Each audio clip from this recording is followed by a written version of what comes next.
Good morning, everybody, and welcome to our webinar this morning on saving employment costs. I'm just going to share. I'd like to introduce our course presenters. So my name is John T. Aitken, and I am one of the directors of HR Talk based in Johannesburg. And joining us today is Gratitude Zondi, who's the founder of Bombana Business Solutions. Together, we do a lot of work and specialize in solving problems in payroll. And Gratitude in particular has significant experience helping clients with a number of payroll issues that they face on an ongoing basis. Sorry, I'm just getting into my Zoom account to launch the presentation. From a housekeeping perspective, just a couple of things please to note. We've got about 50 participants, so please, if you do have a question, just raise your hand and Priyanka will let us know. There will be a slot open for questions at the end of the webinar. And then two key issues from our side, please, from an HR perspective, just to make sure everybody's aware of these things at the moment, is first of all, there's obviously quite an emphasis at the moment on vaccinations.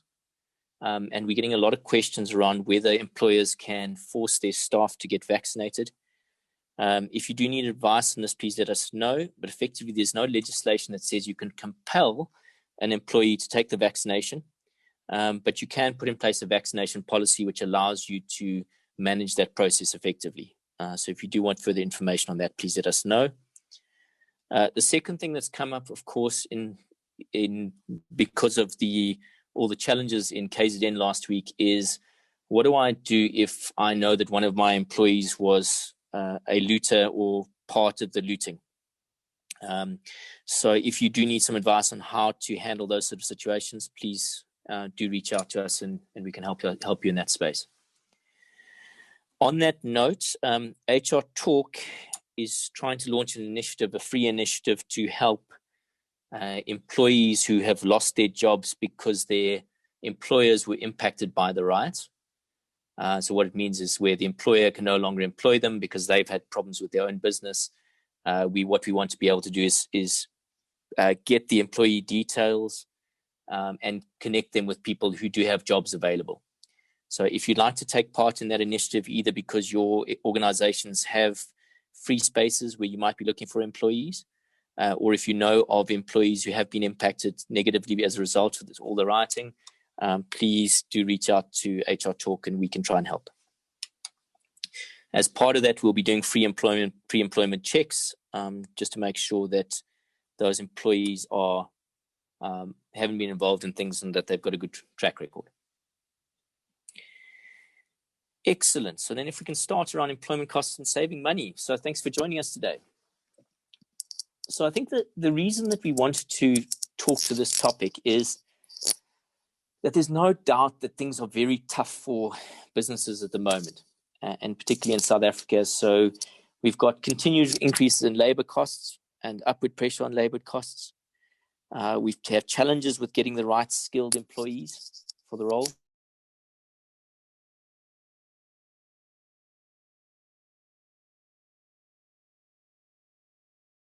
Manage. And it's difficult for us as businesses to grow our revenue enough to offset the cost pressures. Okay, so we're always looking for ways to manage our cost base more effectively. And if I look at, for example, so this is a graph of South African labor costs over the last 10 years. You'll see there's a steady increase. And while there has been a blip through COVID, there will continue to be upward pressure. We are in a society where there's an expectation of certain increases per year without necessarily a matching efficiency. So it's how do we manage this within our environment? At the same time, if you look at the legislation that applies to the employment environment, we have various pieces of legislation, and it's very tricky for employers to work through all of these. I think at the last count, there were 4 different definitions of remuneration, for example, and you're trying to get this right within payroll, and if you get it wrong, there's somebody with a big stick who wants to come and fine you and penalize you and charge you penalties and interest for not doing things in the right way. So it is a complex environment. But our hypothesis is this, and we do actually get it to work in practice, is if you look at your organizations, on average, 20 to 25% of your total costs and in South Africa it's probably higher depending on your industry, are made up of employment costs. So that's a large portion of your cost base. The traditional focus for employers or businesses in managing that cost has purely been on headcount. Okay, so reduce headcount, etc. But what we want to talk about today is what are the other things that you can do other than looking at headcount? So what if you could reduce your payroll costs without changing your headcount? And we believe that there's a lot of different levers that you've got available to do that. So this is the global employment costs. Depending on your industry, it's actually always a good question to ask people how much of your total cost base is made up of labor costs, employment costs. And it's not the pure payroll, it's also the training that's around that. It's everything to do with recruiting and having those people on board. So the first thing we do is we say, well, what is your hypothetical target in your organization? So what we have here is a chart of just relative turnovers in organizations, assuming that your payroll cost is only 20% of the turnover, it might be higher.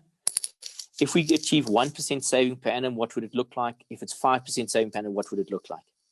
Okay, so if you've got a 50 million rand business, okay, your payroll cost sitting at about 10 million rand a year, but achieving a 5% saving, you're looking at 500,000 rand that you could save the business a year. So it's not chump change. Okay, so the first thing that we do in the organization is go, what is our potential? The tricky thing at the moment, though, is it's not just a case that you can wave a magic wand and achieve these things. We've got a number of stumbling blocks that we have to get over in terms of looking at our payroll and doing things differently within the organization. The first thing that is such a challenge within payroll is that staff are so busy meeting deadlines and playing catch up, they don't have time to look at value add. Where can we make the savings? They're just rushing to meet their deadlines. There's no incentive for HR and payroll to cut costs. Often that sort of cost saving is seen as that's an operational management focus area. Okay, we'd argue that HR and payroll, payroll if it's sitting within finance, by controlling or having the data around that significant cost base, you actually have the power and the authority to make a huge difference in your organization if you use it wisely. Third challenge we've got to face is often within the organization, payroll is just seen as something that just happens. It's a process. Okay, and when it's been done well, nobody hears about it. Okay, so only when there's an issue does it come to the CEO's attention. In the vast majority of employers, we don't see the managing director or CEO seeing payroll as a real focus area for helping operational improvements, helping to save money and save costs. So that, because it doesn't have that focus, it's the challenge in trying to drive through these sort of initiatives. We often find that existing systems are underutilized. Okay, so what happens is we get in a payroll system, we set it up to process our payroll. If it's working and it's processing fine, we don't look at it. We don't see it, what else we can use the system for. We don't see what other reports can we get out of there. We don't see how can it build into dashboards. How can I use it and then compare it to my ERP system and my finance system to get better information? So we think a lot of the systems are underutilized in terms of the way we use them at the moment because there's good data sitting in there. And the other challenge that we're now facing, particularly in the last couple of years, which means that we are going to end up spending more time on just the processing side instead of the cost saving, is that what we're seeing in the market with the software providers is that they can no longer say to us, use our system and you'll be compliant. What they're saying rather to employers is, you're going to have, that your system can make you compliant, but it's now up to you to make sure that you set it up properly.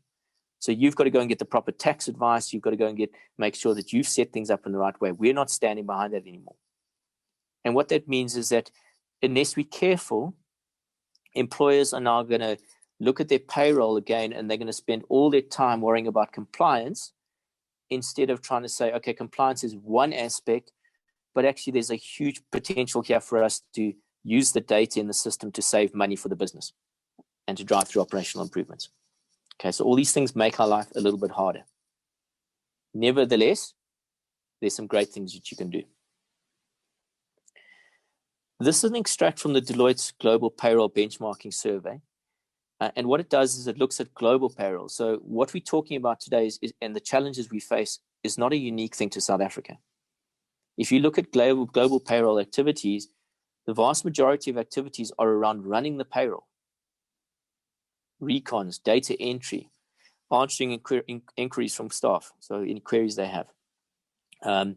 Very little, if any, is done on how do we use the data analytics, and cost-saving activities. Okay, so this is a global, this is something that employers don't necessarily get right. Okay, so there's huge potential here. This is not something that's very common. So if I turn over to Gratitude here, he's going to talk through some of the things that we see in our payroll environment where we can either save the company money because they're things that can come in and bite us, or, sorry, let's take that back. Sorry, the first area is things that if we don't get it right will cost us money. And the second area is what can we do to proactively find places to save money. So Gratz, over to you. Thank you, John T, and good morning to everybody. So just looking at some of the key areas that become an issue, and basically these are the areas that you can actually save money on. So we basically put these into three categories. Firstly, it's the payroll setup, where you have incorrectly set up your payroll for retirement funds, ETI, fringe benefits, and all of those. And basically what that leads to is payroll audits, employees having issues when they're actually trying to file their tax returns. And the other part of that is if you miss any deadlines made by SARS, whether it's your IMP 201 submissions, your IMP 501 submissions, which we've seen recently that SARS is now going to actually start imposing the 10% penalty for late submissions on. So basically, we're looking at who actually takes that money, and most of that money is actually taken by SARS. And secondly, by the time that it actually takes your staff to actually try, your payroll department to actually try and resolve any queries that the employees actually have with regards to their tax returns. So that could be filled in queries, that could be the resubmissions of RP5s, which in essence takes a lot of time, and it could compromise all the previous submissions that you've done if done incorrectly. And moving on, so the next area is basically compliance with generally the Department of Labor, where basically what we've seen is most of these departments, the UIF, the COID, Employment Equity, basically what they're trying to do is they're trying to get money. And whenever they see a non-compliance, they will hit you hard with a penalty. I mean, we're looking at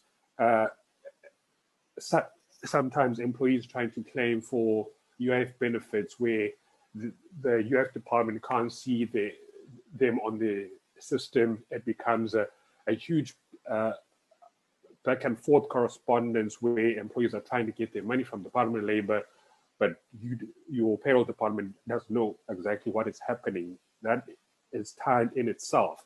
Besides that, if we go to look at the COID, when employees have injuries on duty and they're trying to claim, and if you're not compliant, basically the COID department could end up not actually paying that, and it's a liability to you. But further on, if we look at employment equity, we've seen companies being slapped with fines of about 1.5 million rands, and to have 1.5 million rands taken away from any business will be a huge impact. So these are some of the areas that we can actually see that if done correctly and compliance is adhered to, it could be a huge cost saving for you. John T, if you can move on to the next slide, please. Okay, and obviously the third one is where we see it's payroll payments. So basically that could be underpayments or overpayments. So basically in terms of overpayments of overtime, leave or termination, severance, or any commission, basically that in itself explains itself. You've overpaid somebody. That is money that you could have saved and actually used on other areas within your business. And in terms of underpayments. So basically, underpayments, you could have employees actually going to the CCMA, and now you have you have to appoint somebody to actually attend all of this, and that is time taken away from you. So basically, who then takes this money that you could be actually saving within your organization? And mostly it's the employees or civil claim or something like the CCMA, where you at some point you then have to back pay somebody who has left. John T, if you can, and just to note on the previous slide, that's not the complete list that we've seen out there, but it's just there to highlight the common areas that we've actually come across. Okay, now just looking at using the data that's available within your various systems to actually save you money. Often we see that you will have a TNA system that's just there for just extracting the hours that have been worked for the employees. And that's it. And you have payroll, and they all sit in isolation. So what can you do with the data that you receive from both these systems? And is it possible to actually link these two systems so that there's efficiency, so that you don't have somebody actually pulling out the data, capturing it onto a spreadsheet, and then only importing it into your payroll systems? What are the areas that you can actually save money on? So basically what we're looking at here is, once you've actually had the opportunity to actually get the data from all these, from all these systems, and if you can actually link them together, how then can you actually use that data to make informed decisions within your organization that will most probably in turn end up allowing you to make the proper decisions, which will in turn save you money. And basically what I've just spoken to is analysis of these data, of all this data from all the different points, just trying to actually get an understanding of, okay, I see that my TNA system says we worked 100 hours overtime this month, but does that translate to productivity? So, and then at the end of that analysis, then you can actually say, okay, which departments do I need to speak to, and how can I actually make this better so that my organization functions effectively and efficiently. John T, if we can move on to the next slide. Just before we move on to this slide, so I mean, I find it sometimes quite difficult to really paint a proper picture with what we're talking to on the slide and how powerful it can be. So there's a reason that Facebook and Amazon and all of these big organizations are completely focused on getting data. It's because they know that when you have the data, you have massive power. And so the whole thing about this proactive way to save money in your employment costs is about, you've got the data, but what are you doing with it? So if we can pull these things from the various system, the data from the various system, then we can proactively, as an HR or a finance team, analyze different departments, different shifts, different managers, using some certain KPIs and certain objectives to say, hold on a second, there's something wrong with this department. Something's not quite right there. And we can go and investigate proactively, and the outcome might be that the manager is a bad manager, that the employees can't work with the person. As a result, they're taking excess sick leave or absenteeism.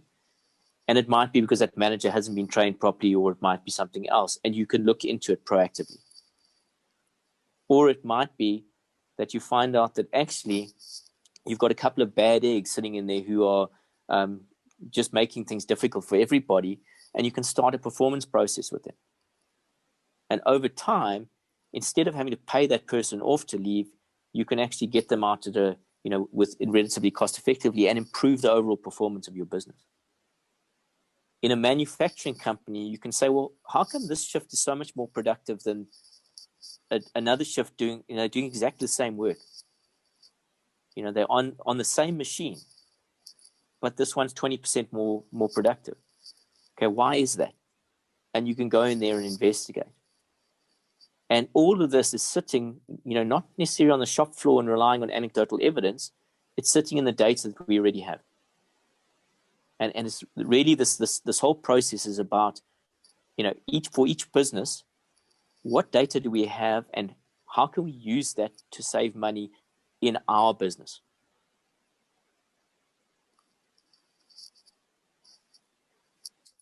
Okay, just having a look at some examples of where we've seen areas where you can actually save money. So looking at your TNA system and leave. So generally what we've seen is that leave will be processed on the TNA system as the employees being on leave, whether it's sick, annual, or family responsibility leave. But the days taken are not correctly processed on payroll. So basically, the employee's leave is not reduced on the payroll side. So and basically, we've actually kind of assumed that on average 20% of your employees get a total of 2 additional leave days because it isn't booked correctly on payroll, either by mistake or intentional. So it could be that your one employee has taken 2 days leave, but only 1 day has been reduced off the leave. And looking at this table here, you can actually see that for an employee daily rate of 1,000 Rand, your annual potential cost for that for a payroll of 50 people is about 20,000 Rand. And looking at 1,000 employees, your annual potential cost there is about 400,000 Rand. And that's a huge cost. And that, if you're able to actually save cost on these things, you could actually use this money in other areas of your business, or alternatively, you could actually get to actually pay the employees a higher salary because you're actually saving costs. John T, if we can move on to the next one. Just following up on the time and attendance and leave. Basically, what we suggest is that on a regular basis that you actually have a recon of the leave days that are sitting in your TNA system, compare those with the leave days that are actually sitting in your payroll system to actually make sure that everything ties up perfectly.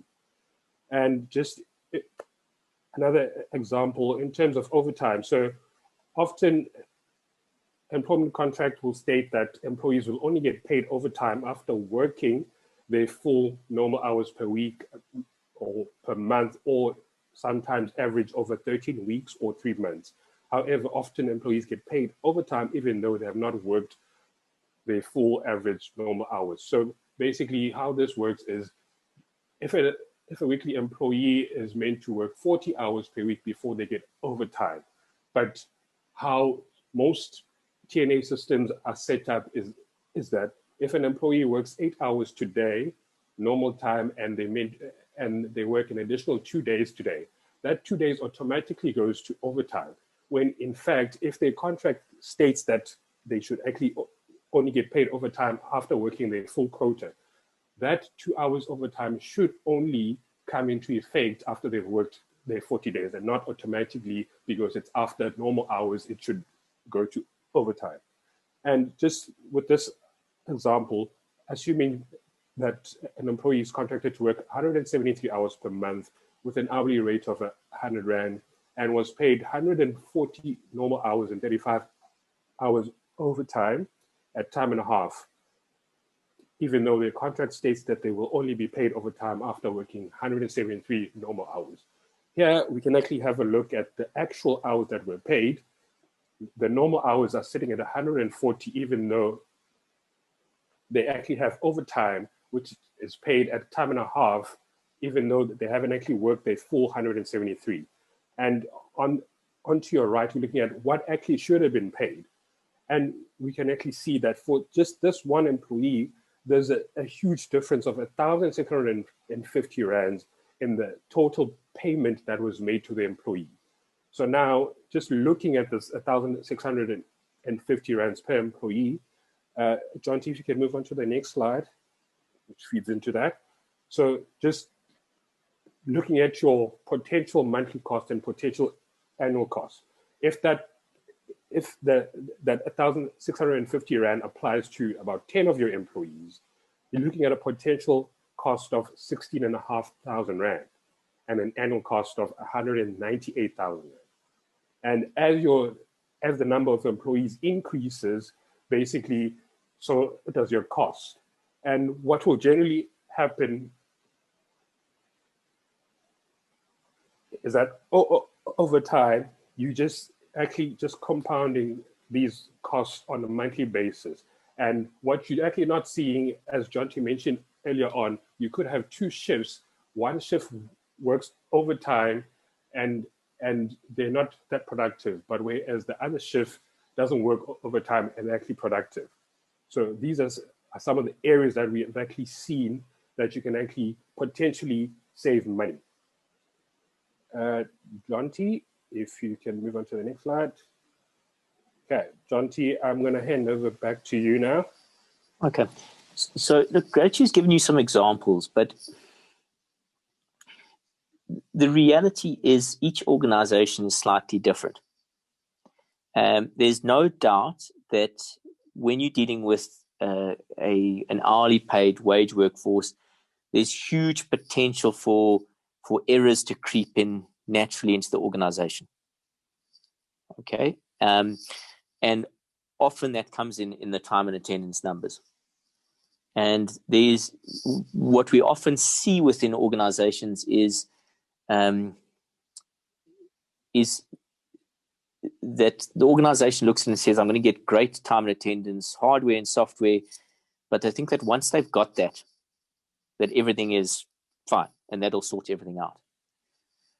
The problem is that all that hardware and software is doing is recording somebody checking in and checking out.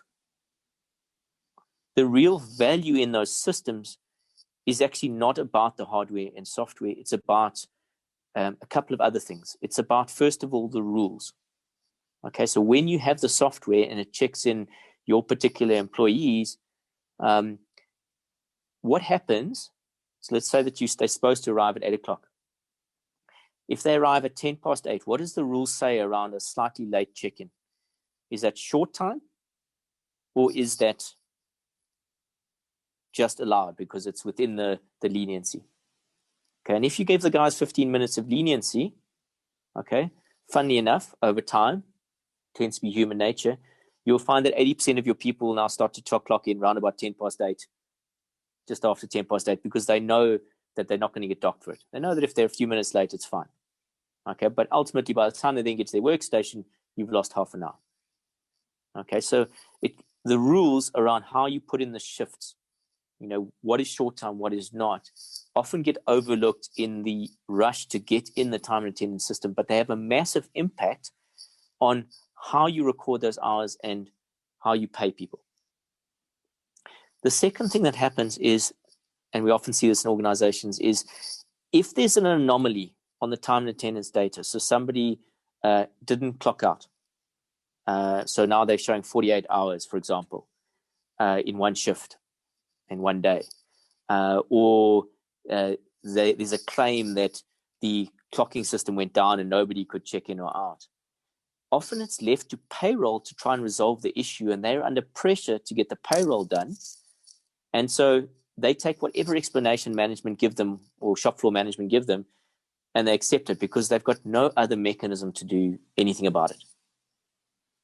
And as a result, people get overpaid and nobody follows up properly. So ideally what you should have is shop floor management signing off on any changes and actually being responsible for any anomalies that happen. Okay, so that you're actually pushing the burden of responsibility back to those shop floor people to make sure that the data is correct.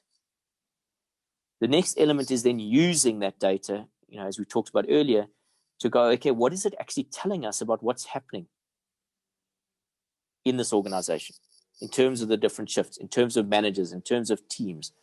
Where's the absenteeism? Why is it as high as it is in that area? What's happening there? If we can link it to the ERP system, what's the output for that shift compared to another shift? Okay, what's the output per cost now that we apply overtime and other things, so that we can actually start to make key decisions to save the organization money. And that's where the real power comes into the situation in a wage-based organization. Often clients come to me and say, but that's all very well. I can see where you can make the savings, where you've got time and attendance and you've got wage-based employees. But we're admin people. We're sitting in an office, guys are all professional.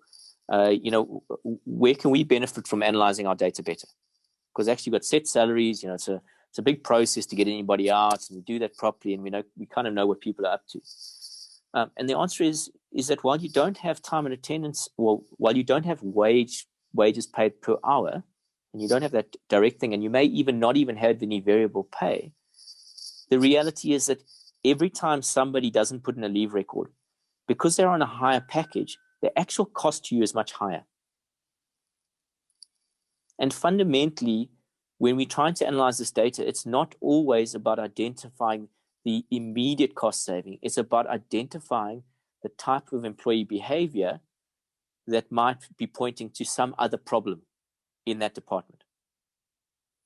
And so suddenly, instead of HR being reactive and dealing with a bad employee when they're told about it by management, and often when it's too late to do something properly, you're being proactive, and you're going to Witbank or Ermelo, and you're saying, we've noticed this happening, and Ermelo management are going, how on earth did HR know that I was having problems with this employee? I mean, how is that even possible?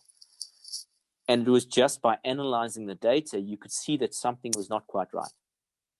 And you can start a process there before it becomes a major problem. So in terms of what you can do, so first important thing is set yourself a savings target.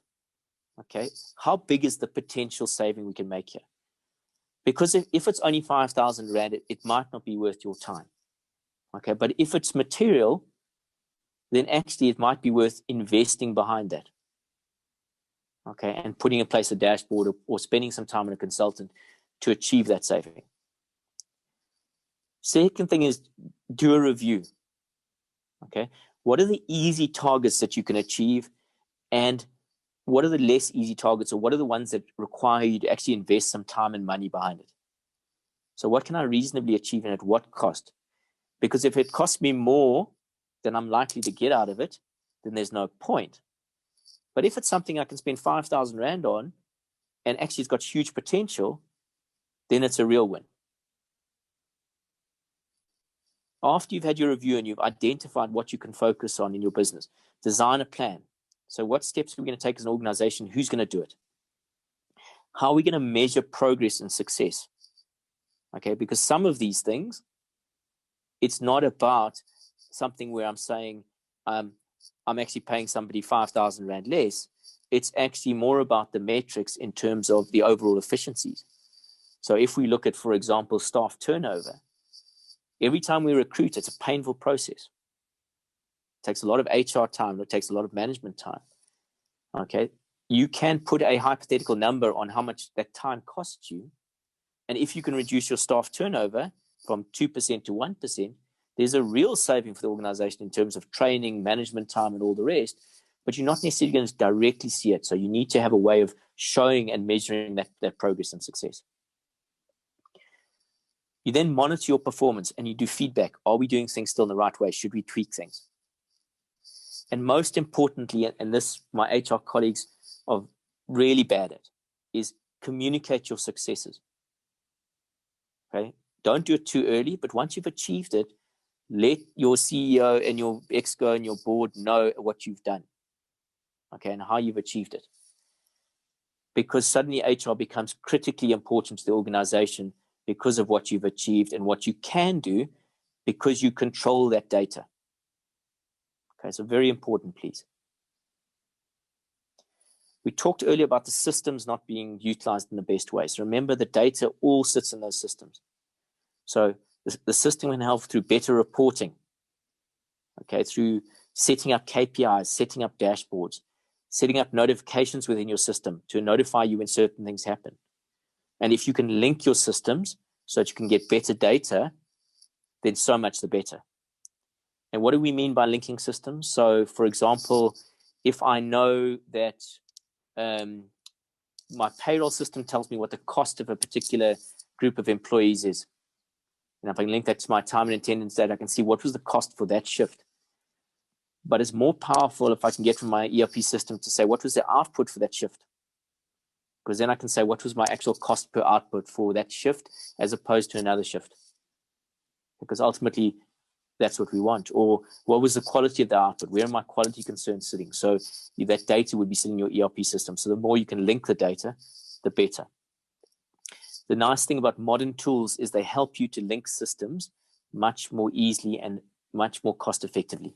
So it doesn't take a massive integration by a whole lot of IT people to make it work. You can actually do it quite simply these days. And in terms of how we can help you, so HR Talk does a number of things that can generally help clients to get this process off the ground. So an HR and payroll review. So if you're not comfortable doing it yourself or you don't have the spare resources, you can give us a shout. We do HR, payroll, accounting reviews. Payroll support. So often if your teams are too busy with their payroll process, we can help with the setup. We can help with legislative support around any legislation updates around pay-as-you and UIF, SDL, COID to make sure that the compliance side of things in terms of not making errors that you can get penalized for is done properly. We can help with the reporting setup. So we can chat to you about what KPIs might work for you. What dashboards might you need? How do you pull that together? How do you then monitor it? What steps could you potentially take? So we can design a plan to help you then save money. How can you improve the process? So how do you use the system better? Might another system work better for you, depending on your organization? Who are the people doing this? Are they properly trained? Do they know what they're really looking for? How do we put in place the proper people process? The key thing in any improvement process is you need three things. You need the right system, you need the right people, and you need the right process. So if you're gonna make this successful, you need to think about all three of those.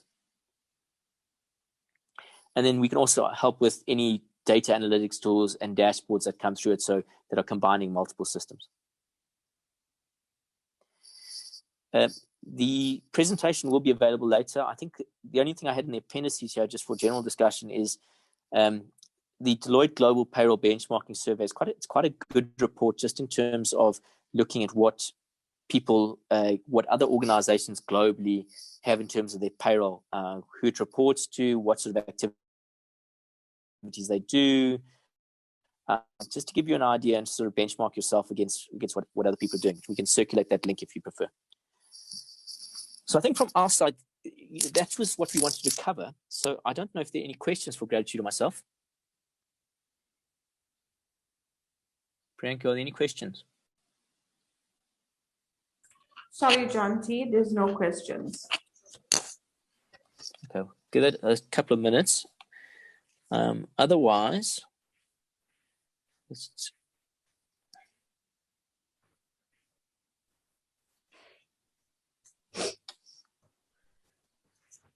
okay. Well, if there are no questions, if you do have any other questions around this sort of topic in the future and you'd like to send them through to us, you're welcome to send them through to info@hrtalk.co.za. Just to re-emphasize the thing I talked about right at the beginning, if you know anybody who has lost their job because of the riots and they're looking for a job, please, they can also contact info@hrtalk.co.za. And if you do know of any employers who want to try and hire some people short term or were looking to recruit people, we'd really appreciate their contact details so we can try and connect people. Thanks, everybody. Stay safe. Have a great week.